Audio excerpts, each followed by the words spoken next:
On the morning of May 6, 1942, in a corridor of the Malanta Tunnel deep inside the island of Corregidor, Lieutenant General Jonathan Wainwright signed the instrument of surrender that ended organized American resistance in the Philippines.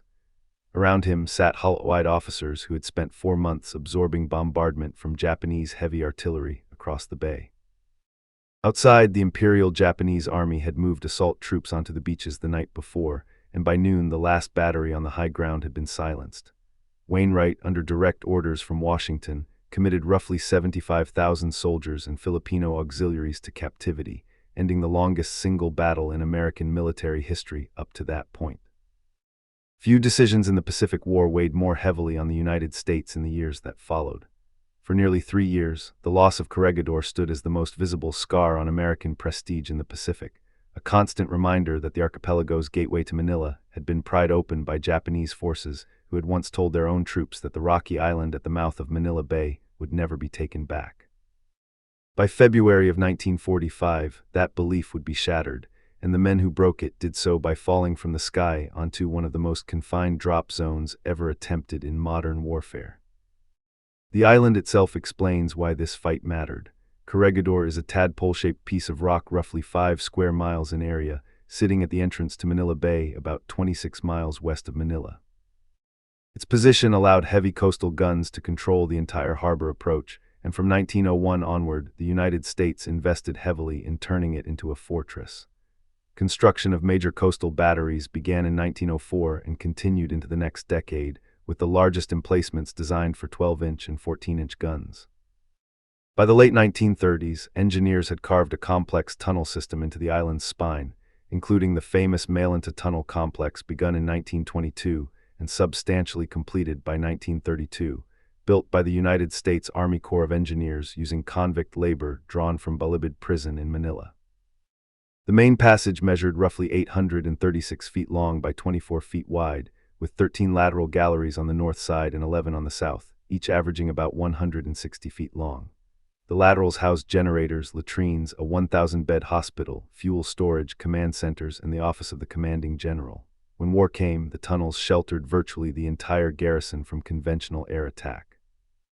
That investment had strategic consequence. Whoever held Corregidor held Manila Bay. Whoever controlled the bay controlled sea access to the Philippine capital, the largest port complex in the Western Pacific at the time, and the central rail and road junction of Luzon.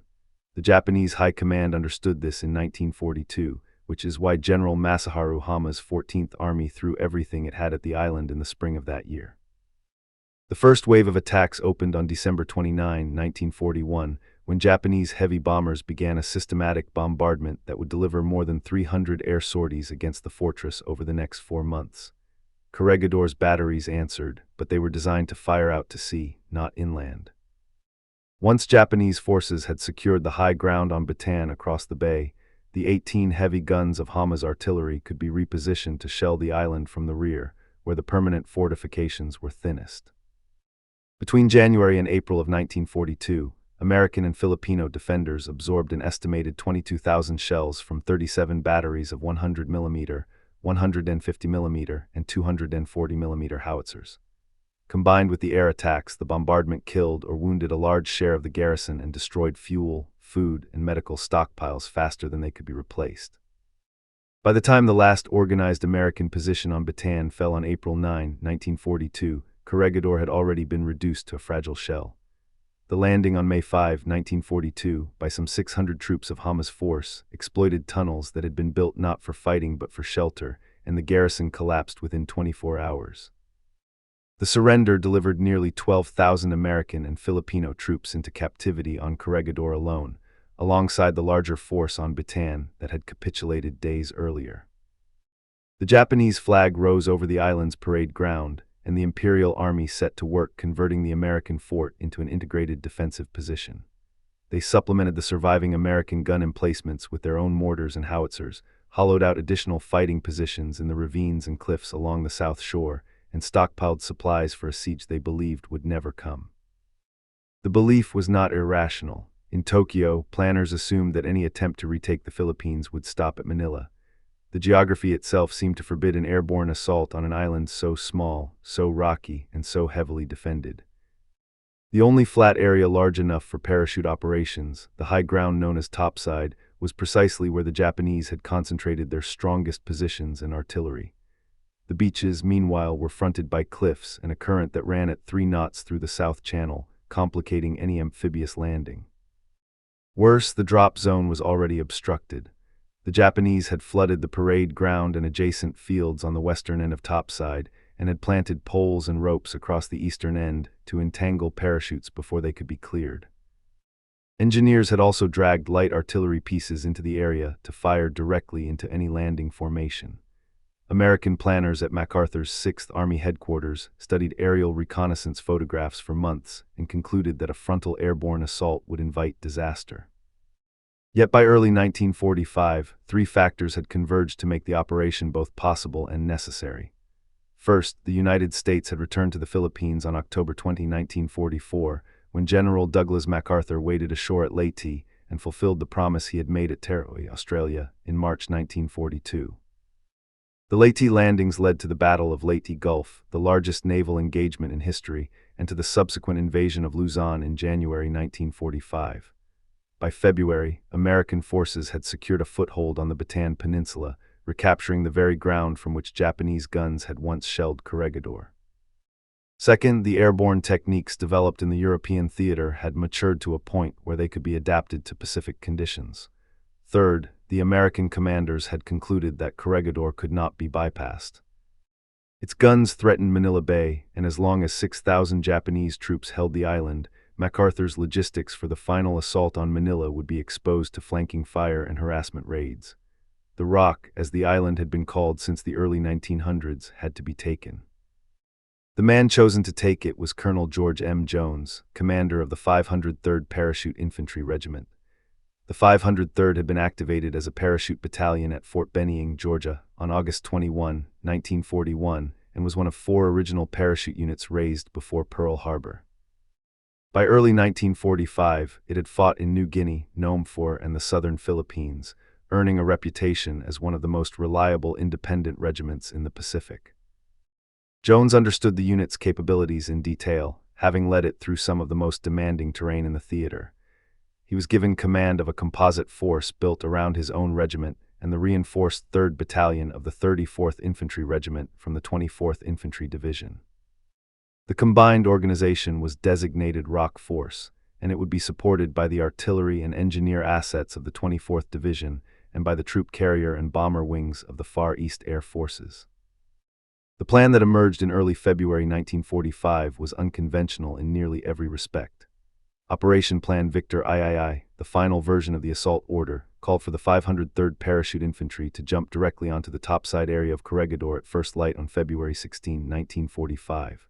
The drop would seize the high ground, the radar stations, the battery positions, and the northern end of Malanta Hill.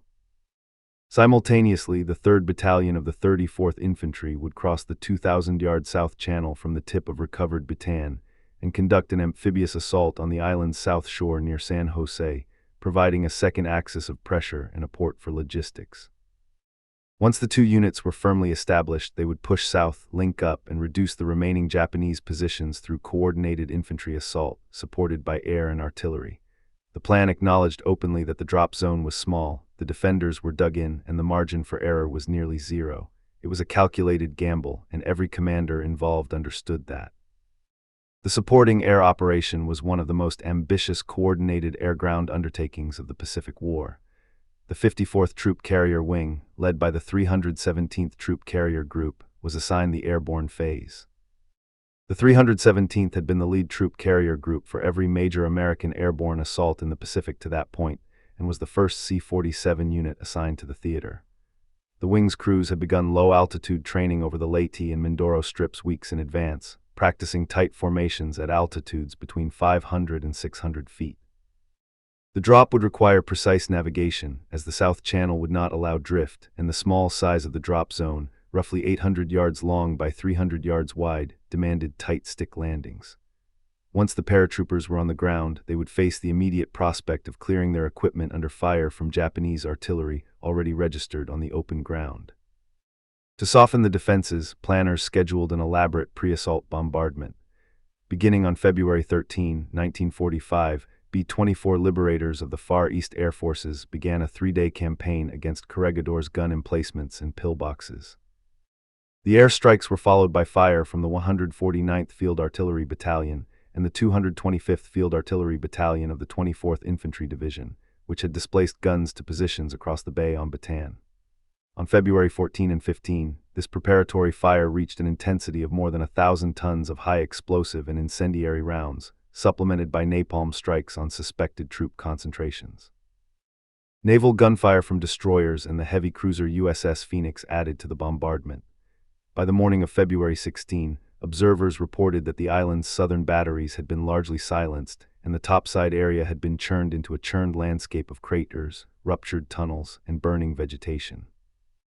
The Japanese garrison, under Major General Hakiro Aoyama's command structure, had been forced underground into the deeper lateral tunnels and cave positions, and many of their heavy guns had been knocked out or their crews dispersed. On the morning of February 16, 1945, the first wave of C-47 transports crossed the South Channel at an altitude of 650 feet, with subsequent passes reduced to as low as 500 feet to reduce drift and minimize exposure to ground fire. The first aircraft crossed the release point at 8:25 a.m., and within minutes the sky over topside was filled with parachutes. The drop was conducted in 2 lifts, the first consisting of the 503rd's 1st and 3rd Battalions, and the second carrying the regimental headquarters and the 2nd Battalion, which came in later that afternoon.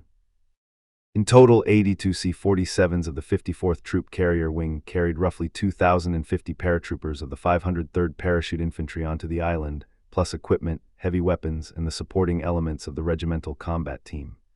Because the drop zone was so small and the prevailing winds were stronger than forecast, the parachute sticks were scattered widely. Some men landed on topside, others in ravines on the slopes of Malanta Hill, and a few dropped into water along the harbor side.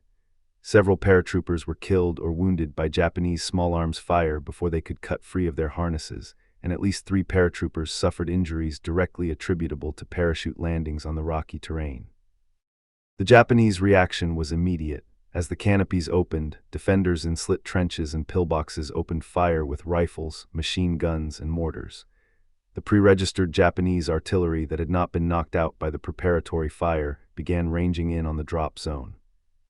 The flooding of the western portion of topside, which American planners had feared would block the drop, instead channeled many of the paratroopers into the eastern section where the entanglements had been placed, slowing the recovery of equipment. Despite this, the men of the 503rd demonstrated the discipline their training had instilled. Within minutes of landing, sticks were forming into squad and platoon groupings, clearing their weapons, and moving toward their assigned objectives. Colonel Jones himself landed near the eastern edge of topside and within an hour had established a forward command post. By early afternoon, the 503rd held the northern end of topside, including the ruins of Battery Wheeler and the searchlight positions, and had pushed into the ravines that led toward Malanta Hill. The drop was not without tragedy. Heavy Japanese fire from concealed positions struck several transport aircraft during their approach. At least 1 C-47 was hit by anti-aircraft fire and crashed on landing, and several others returned to their strip with flak damage that would have been fatal in a less well-built aircraft. The 317th Troop Carrier Group had flown 577 sorties over Corregidor in support of the operation, and the maintenance crews would spend days repairing the resulting battle damage. On the ground, casualties among the paratroopers were lighter than feared. Only 3 men of the 2,065 who jumped suffered parachute-related injuries that prevented them from fighting, a tribute to the training of the Pathfinder teams who had marked the drop zone with electronic beacons and colored panels the night before. While the 503rd fought for topside, the amphibious component of Rock Force crossed the South Channel from the Bataan Peninsula. The reinforced 3rd Battalion of the 34th Infantry Regiment, under Lieutenant Colonel Robert H. Soule, a seasoned officer who had commanded the battalion since its training in the United States, embarked in landing craft at first light and made the short run to the island's south shore near San Jose.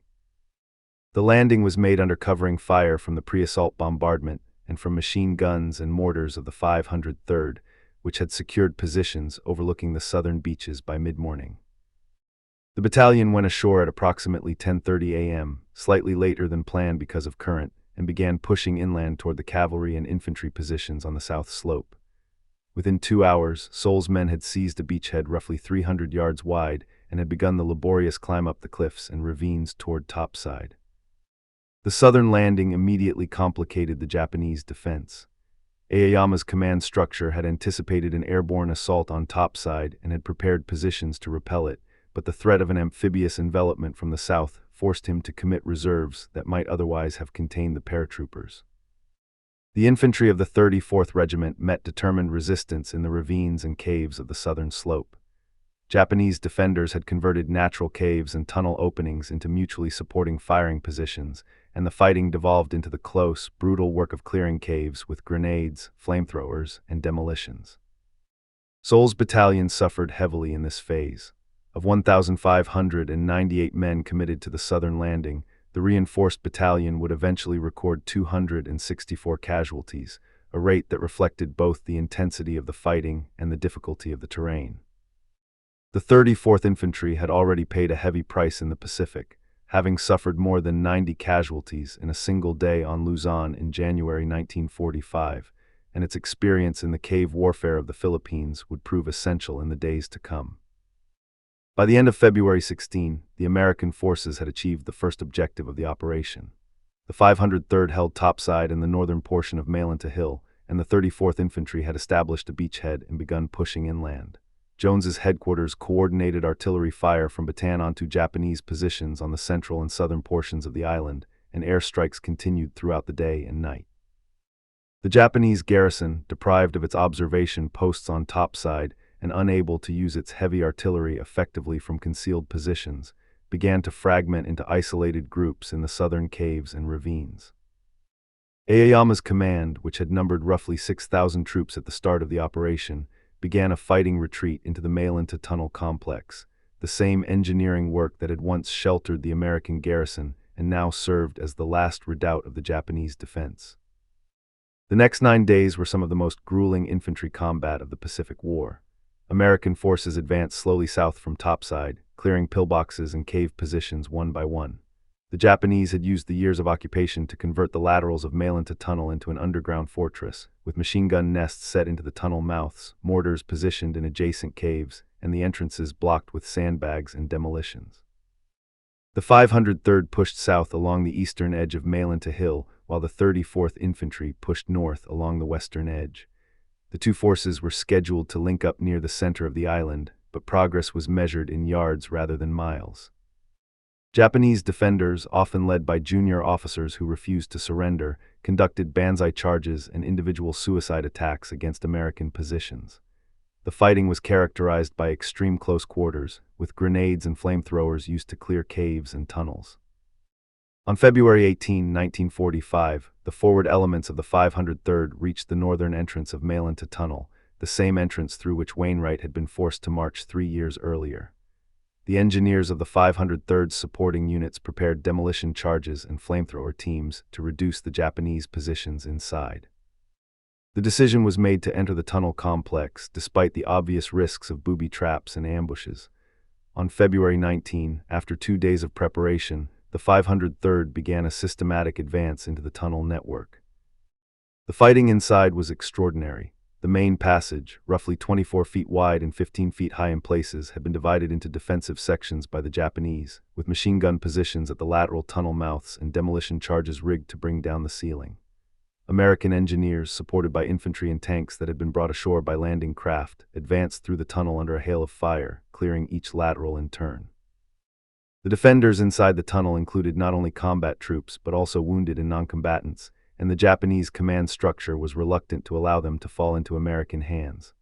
Throughout the fighting, Japanese officers executed wounded soldiers who could not move and ordered the destruction of medical supplies. American forces captured documents and orders that explicitly directed the execution of patients and the destruction of hospitals in the event of capture. The treatment of the wounded and the determination of the defenders to deny the Americans a propaganda victory made the final reduction of the tunnel one of the most emotionally difficult operations of the war.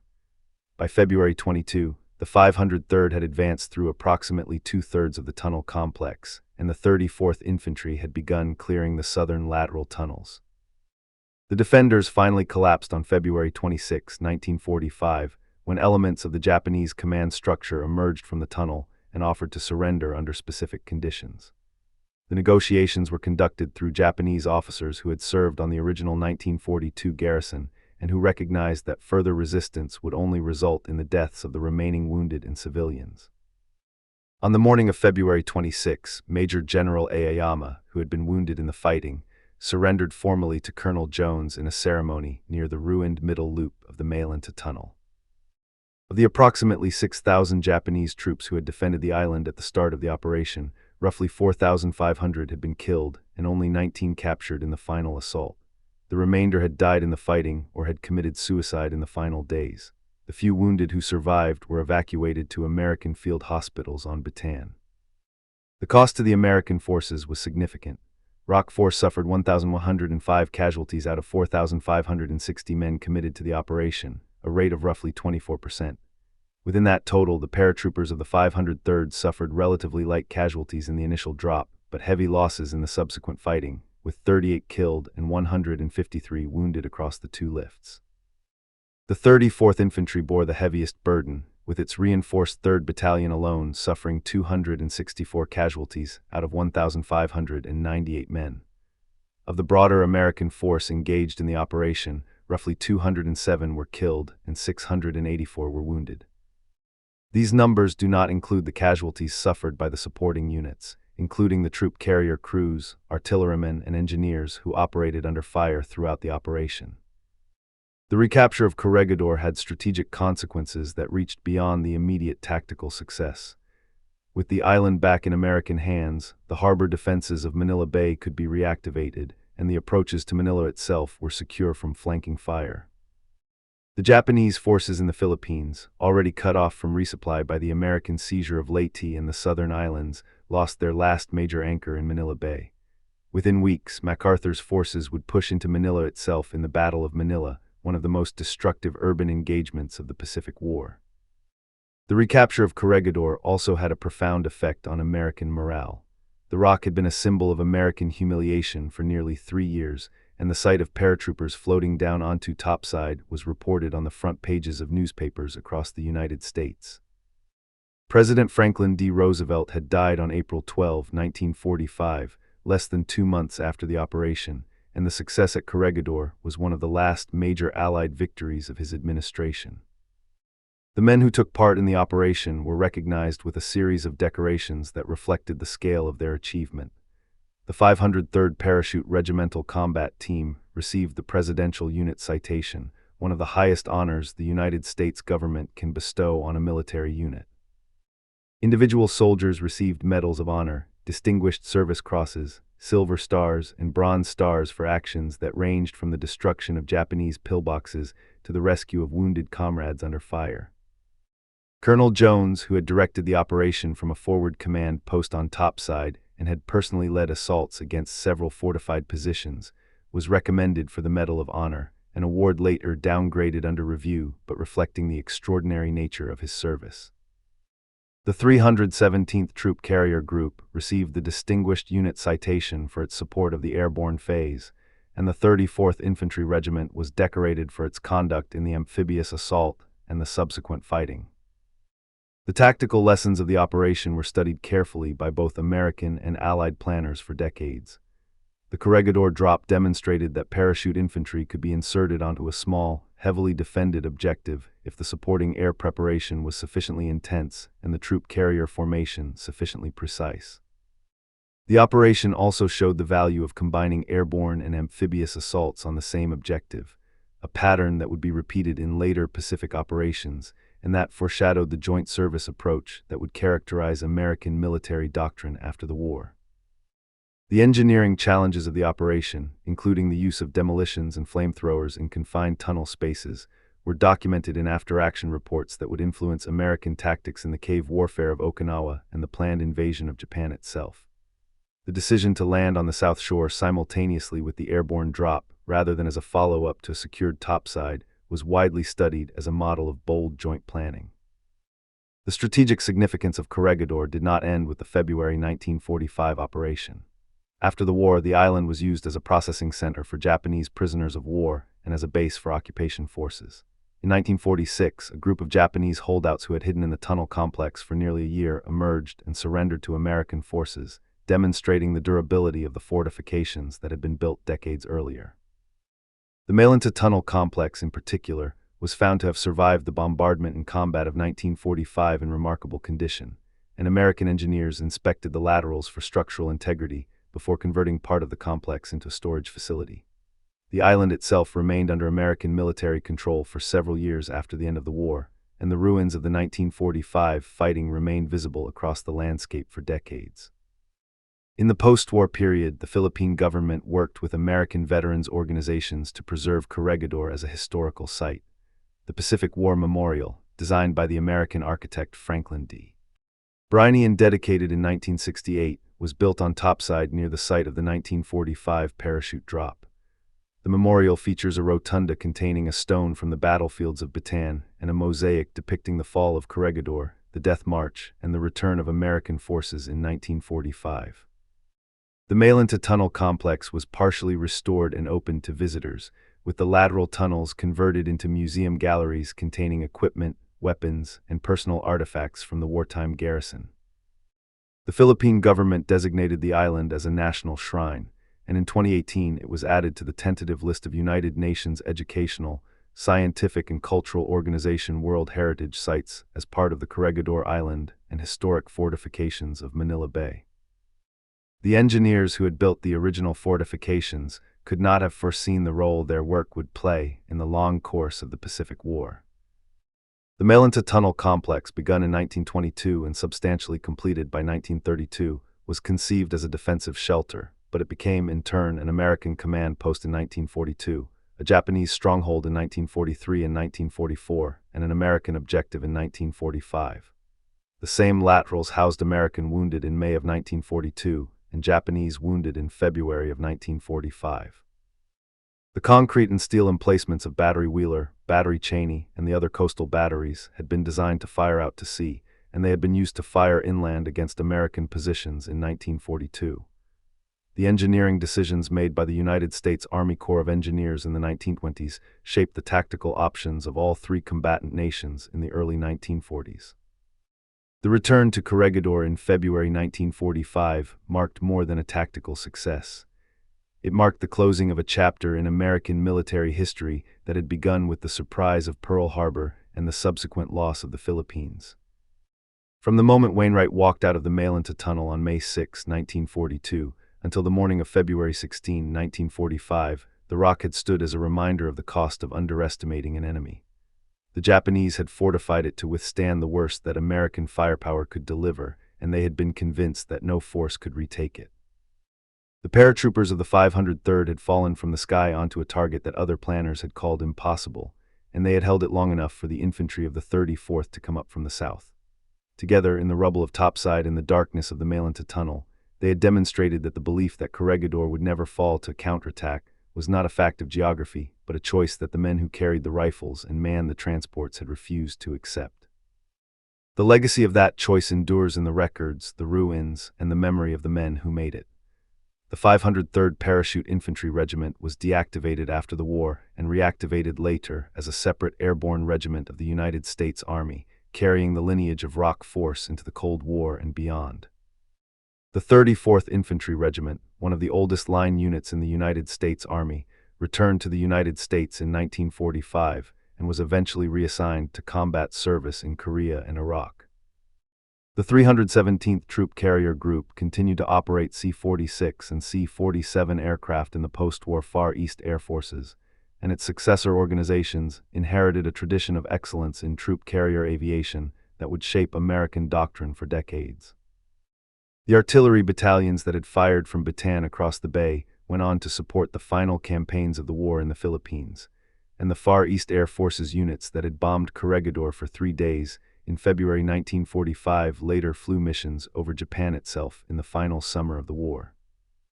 The lessons of the operation remain relevant to military planners, who study Corregidor as a case study in joint airborne amphibious assault on a heavily defended objective. The combination of intense preparatory fire, precise troop carrier navigation, disciplined parachute insertion on a confined drop zone, and rapid link-up with an amphibious force has become a standard model in modern military doctrine. The engineering challenges of clearing a defended tunnel complex, with its concrete laterals and prepared demolitions, anticipated the cave and tunnel warfare that American forces would face on Okinawa and Iwo Jima in the final months of the war. The decision to commit an independent parachute regiment and a reinforced infantry battalion to a contested objective of less than 5 square miles remains one of the most aggressive uses of maneuver forces in American military history. The men who fought on Corregidor in February 1945 did not speak of glory. They spoke of the rocks, the caves, and the tunnels, of the wounded who had to be carried out by hand, and of the paratroopers who had jumped into ravines too narrow to allow a parachute to fully open. They spoke of the Japanese defenders who had refused to surrender, and of the few who had emerged alive. The recapture of the rock was not a triumph of any single weapon or technique, but of the combination of engineering, planning, and infantry courage that had made American military doctrine the most formidable in the world by the end of the Second World War. The belief that Corregidor would never fall had been held sincerely by the Japanese High Command and by many American officers before February of 1945. It was disproved by the men who jumped out of C-47 transports over Manila Bay on the morning of February 16, and by the infantry who crossed the South Channel in the same hour, and by the engineers who fought their way into the Mailanta Tunnel, and by the artillerymen who registered their guns on the island from Bataan, and by the bomber crews who had spent 3 days preparing the battlefield from the air. The rock had been taken once by assault from the sea. It was taken again in 1945 by assault from the sky.